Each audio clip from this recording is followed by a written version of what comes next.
Olá pessoal, tudo bem? Tudo certo? Tudo ok por aí? Quem era o rei Salomão? Salomão era um dos filhos de Davi e Betseba. Ele foi o terceiro e último rei de Israel unido. Em sua etimologia, Salomão é um antigo nome de origem hebraica e significa paz, Shalom. Curiosamente, Deus havia ordenado que o profeta Natã chamasse Salomão de Gedidias, que significa amado do Senhor. O pai de Salomão tinha o nome que carregava o significado de amado ou querido.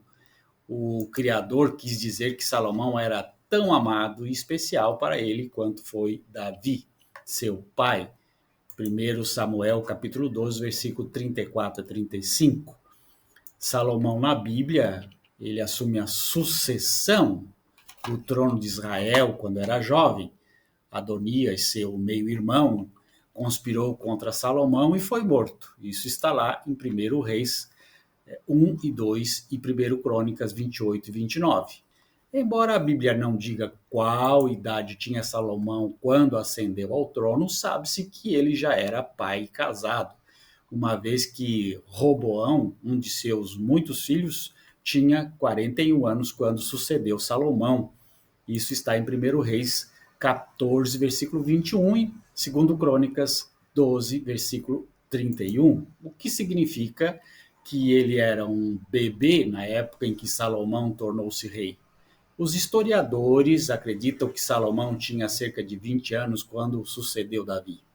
Salomão governou todo o reino de Israel durante 40 anos. 1 Reis, capítulo 11, versículo 42 e 2 Crônicas, capítulo 9, versículo 30. Ele criou frotas de navios mercantes e rotas de comércio em terra, além de importar bens preciosos, tipo ouro, prata e especiarias. Você pode ver isso em 1 Reis, capítulo 4 e 1 Reis, capítulo 9, 26 e 28. Ele construiu o templo em Jerusalém, substituindo o tabernáculo. Salomão levou 7 anos para construir a obra. Ele fez um palácio suntuoso para si. Essa grande construção demorou 13 anos.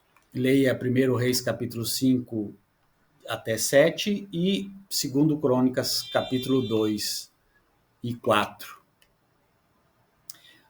Salomão pediu ao Criador sabedoria para governar Israel. Esse pedido agradou Deus e ele lhe deu isso e muito mais. Está lá em Reis, capítulo 4, versículo 29 a 34.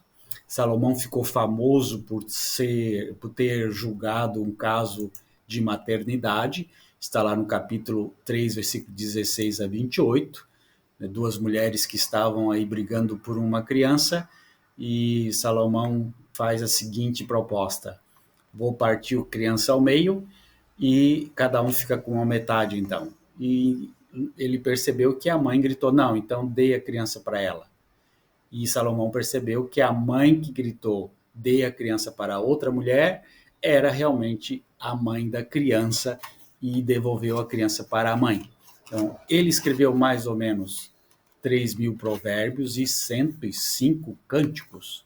Isso está lá em Reis, 1 Reis, capítulo 4, versículo 32. Salomão escreveu o Cântico dos Cânticos, Provérbios, Salmo 72, Salmo 127, Eclesiastes. Isso é o que se diz dentro da teologia. Ele tinha uma fama internacional. A rainha de Sabá foi visitar o rei Salomão em Jerusalém e trouxe uma grande riqueza consigo. 1 Reis, capítulo 10, versículo 1, 2 Crônicas, capítulo 9, versículo de 1 a 12. Além disso, pessoas de nações estrangeiras iam para Jerusalém só para terem contato com a sabedoria de Salomão. Isso está em 1 Reis, capítulo 4, versículo 32 e 2 Crônicas, capítulo 9, versículo 23. Segundo a tradição etíope, Salomão teve um caso romântico com a rainha de Sabá, e dessa união nasceu Menelik I, o qual tornou-se o primeiro imperador da Etiópia. Salomão teve várias mulheres, eram casamentos políticos, mas ele se afeiçoou muito por aquelas mulheres não judias. Então, Salomão adorou os deuses pagãos e isso gerou terríveis consequências para Israel, segundo a teologia. Isso você pode ver em 1 Reis, capítulo 11, versículo de 1 a 40. Apesar de seu poder e sabedoria, por muitos anos havia maltratado a população. Então aí há uma controvérsia. Como é que uma pessoa pode ser sábia e maltratar a sua população, seu povo? Não existe sabedoria nisso. Isso está em 1 Reis, capítulo 5, versículo 13 e 14, e 1 Reis, capítulo 12, versículo 4 e 5. Quando os israelitas pediram um rei ao profeta Samuel, Deus deixou claro o que eles teriam que suportar. Bom, em 1 Samuel, capítulo 8, versículo de 11 a 18, fala sobre isso. Roboão avisou que seria pior que Salomão, né? 1 Reis, capítulo 12, versículo 14, e foi essa decisão que causou a divisão entre o reino do norte, Israel, e o reino do sul, Judá. Salomão é ancestral de José, o esposo de Maria e pai adotivo de Jesus. Isso está lá em Mateus, capítulo 1, versículo de 7 a 16. Por José ser da descendência de Salomão, mas como José era pai adotivo de Jesus, então não tinha nada a ver com promessa de um Messias. José era pai adotivo de Jesus, não era pai de sangue. E só tinha transferência de ancestralidade se fosse filho consanguíneo.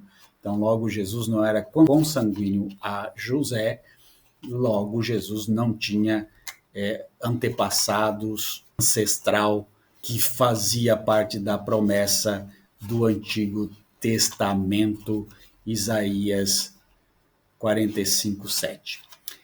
É isso aí, gente. Então nós vimos aí quem foi o rei Salomão. Não foi grandes coisas, né? Embora se pinte ele como um homem com muito poder e sabedoria, ao mesmo tempo se percebe que ele maltratou muito seu povo.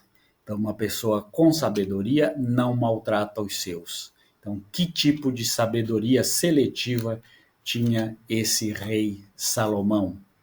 Um grande abraço. Tchau, tchau.